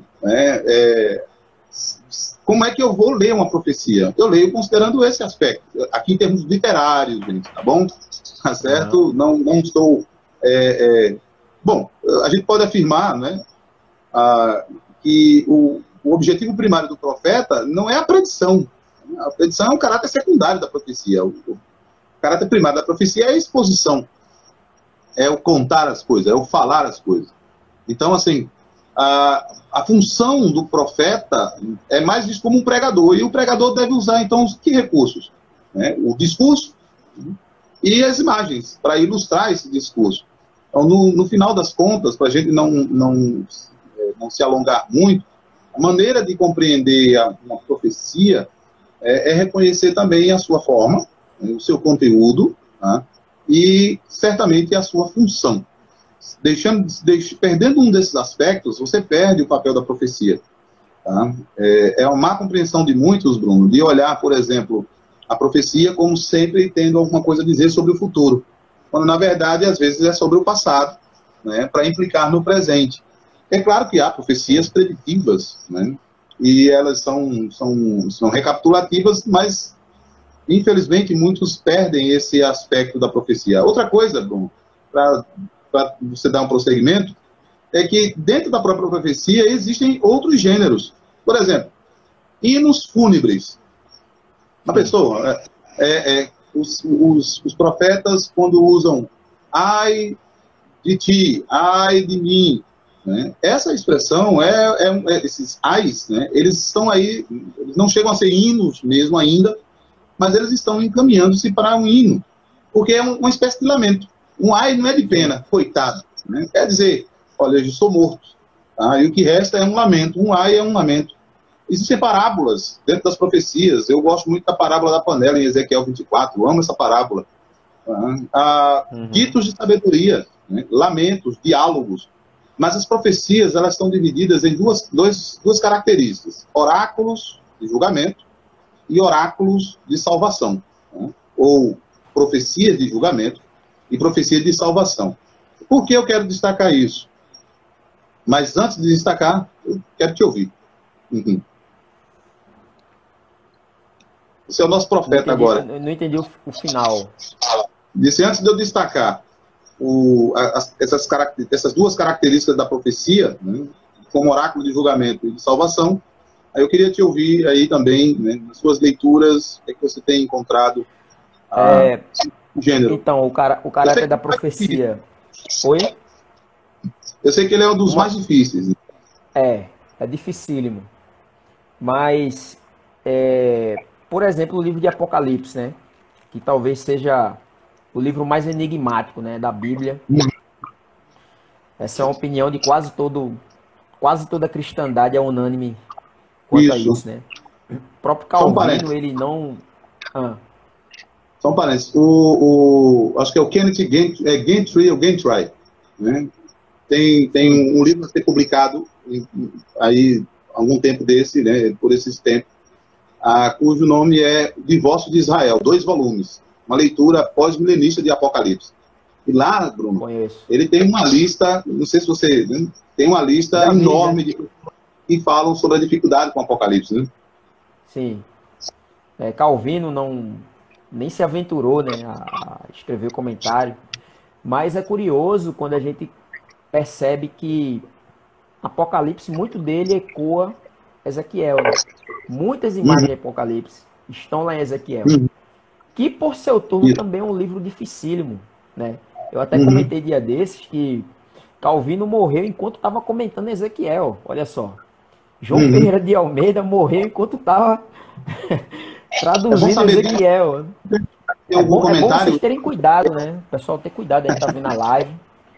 As leituras anuais da Bíblia aí, quando chegar em Ezequiel, ó, hora dobrada, irmão. Você sabe que a tradição judaica tem assim, a regra de uma certa idade não pode ler Ezequiel, só depois de uma certa idade. Ah, é? Não sabia. Não sabia desse detalhe. E não pode ser lido, traduzido, né? Sim. Exatamente por conta desse aspecto, esse misticismo, digamos assim. Tá? Esse caráter mas místico. Veja só, aquilo que falávamos, juntando tudo que nós falamos na live, tanto nesta de hoje quanto na de sexta passada. O leitor que não perceba o gênero literário, primeiramente, que ele não perceba as referências desse texto, ele vai fazer uma leitura completamente enviesada de Apocalipse. Né? Ele vai ler Apocalipse com os olhos, né, de Deixados para Trás, né, do filme de Arnold Schwarzenegger, em que ele destrói um monstro que surge em Nova York, e coisas desse tipo que são absurdas, né? Mas não raro a gente vê... Oi? Procurando as bestas, feito bestas, né? Uma besta procurando a outra, né? Com perdão do trocadilho. Mas, ou seja, se a pessoa não percebe, né, que muito de Apocalipse, por exemplo, né, até os eventos são iguais, né? Os livros selados, né? O fato do profeta comer o livro, dele ser como mel, enfim, uma série de paralelos que poderíamos enumerar. Se o camarada ele não percebe isso, simplesmente ele perdeu, ele vai deixar de ler, né, Apocalipse como profecia, né, e não vai entender completamente nada do que o texto está dizendo.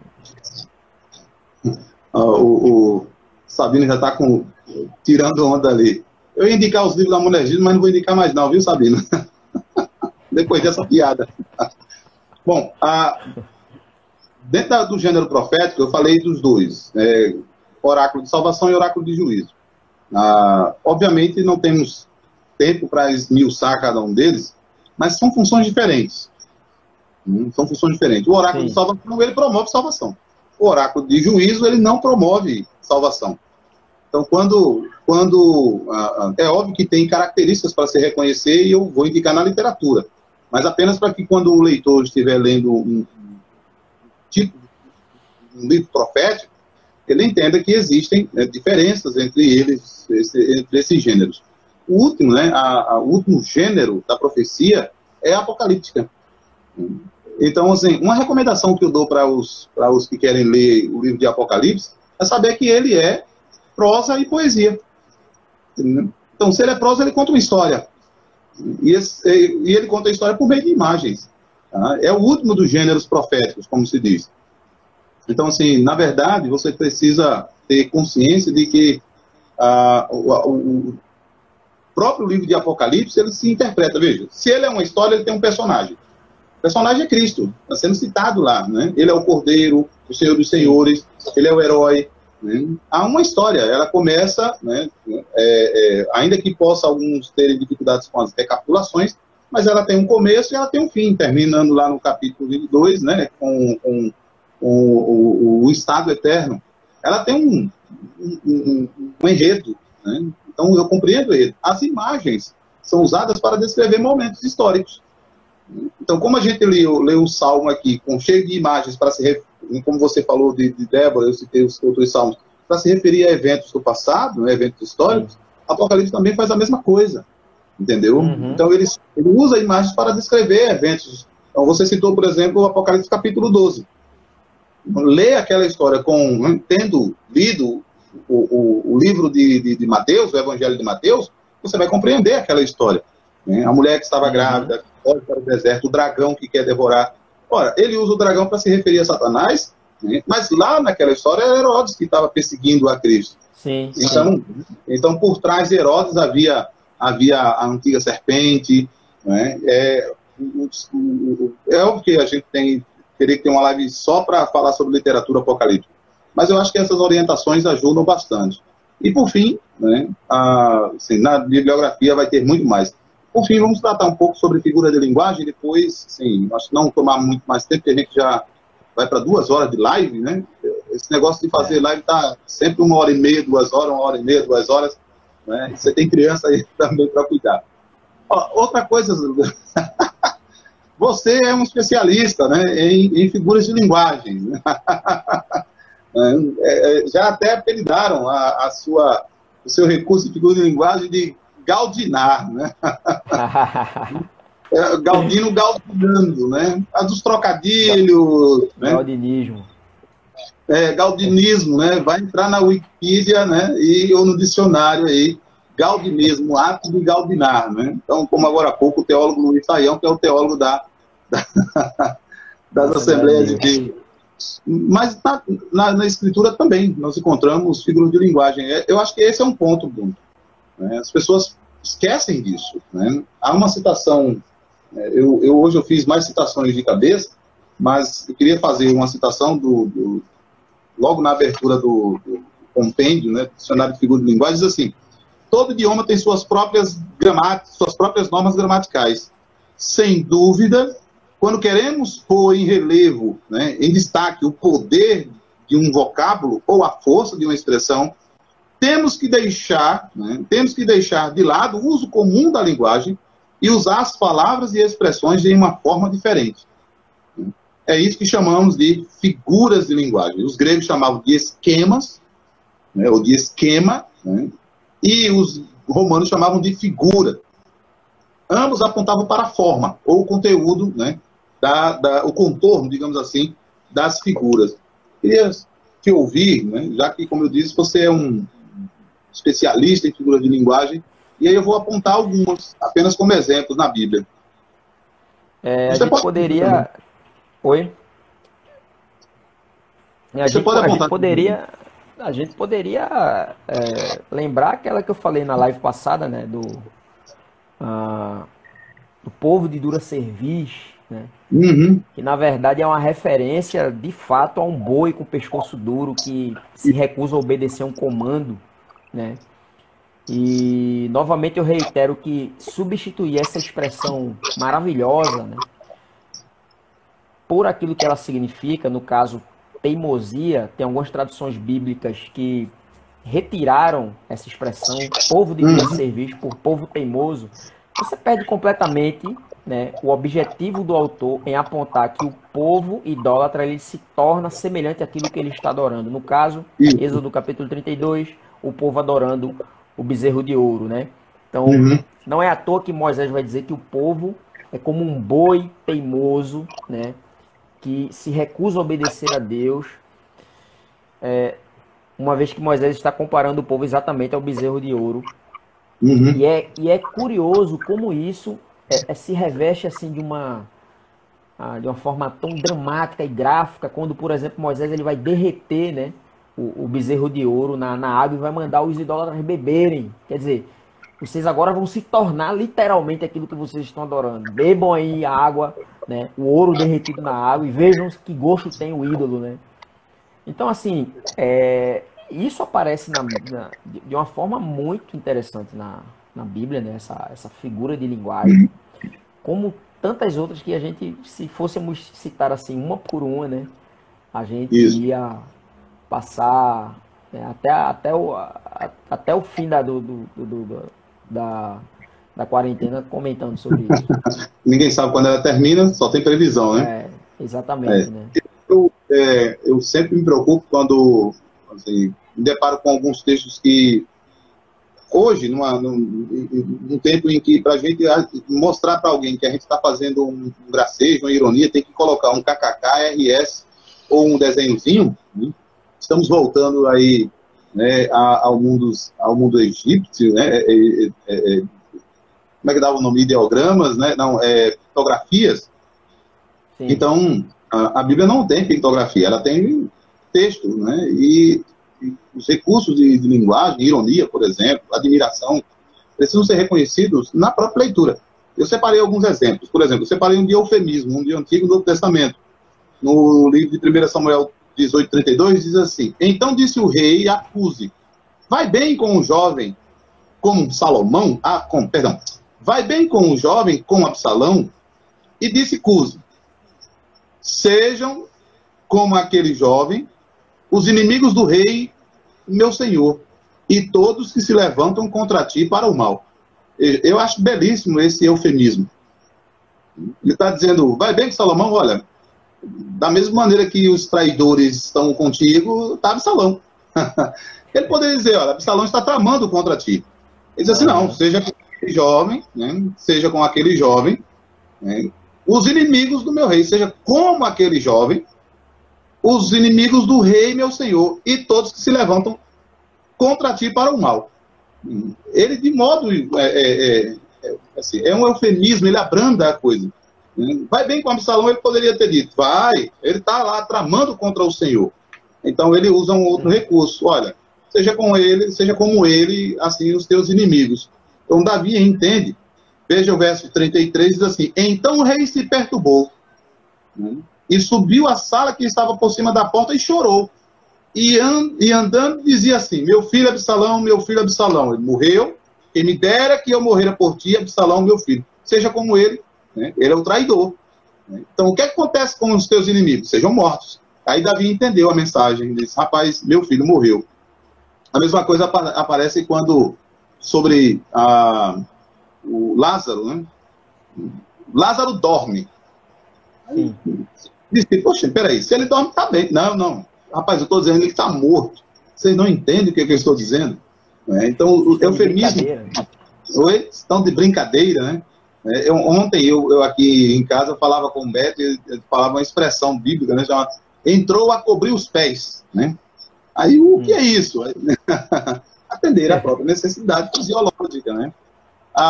Ironias, né? Ninguém diz, né? Cobrir os pés, né? Agora, a partir de hoje, ninguém vai dizer, vou ao banheiro, vai dizer, vou ali a cobrir os pés, né? Então, ironias. Né? Eu não sei como a gente perde tantas ironias. Por exemplo, eu gosto daquela ironia que o Senhor faz em Marcos capítulo 7. Essa é uma ironia bem interessante.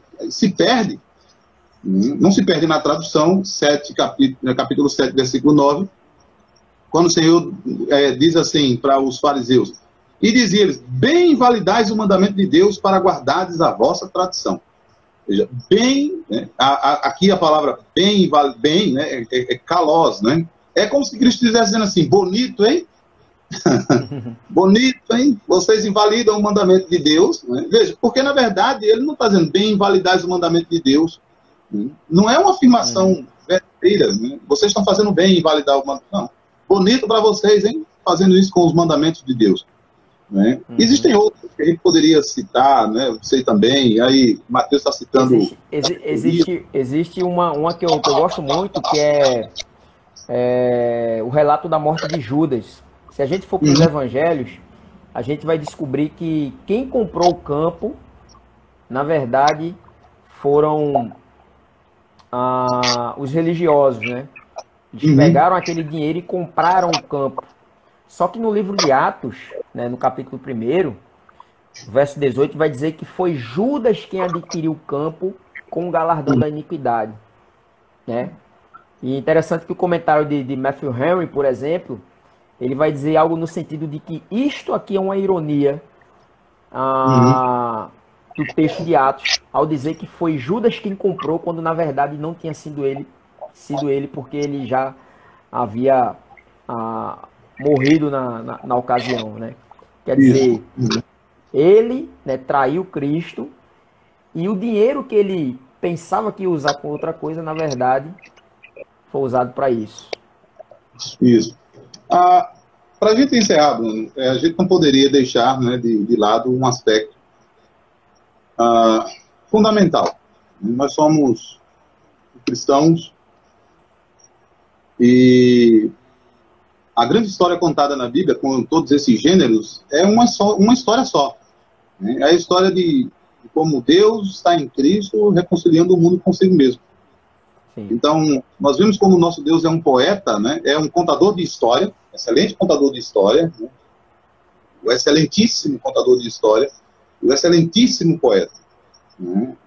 Conta, Nós somos né? os poemas de Deus, né? Paulo vai dizer lá em Isso, Efésios capítulo 8, nós somos poemas, né? De Deus, feitura sua, né? Feituras, isso. A palavra lá é poema no grego. Isso. Então, ele conta a história, nós somos participantes dessa história, e a grande história que ele conta é a história da nossa redenção, a história da redenção dos homens, né? Ele conta toda essa história, os salmos, as narrativas, as profecias, apontando para Cristo, né? O livro de Atos falando sobre Cristo, as cartas falando sobre Cristo, Apocalipse falando sobre Cristo Jesus.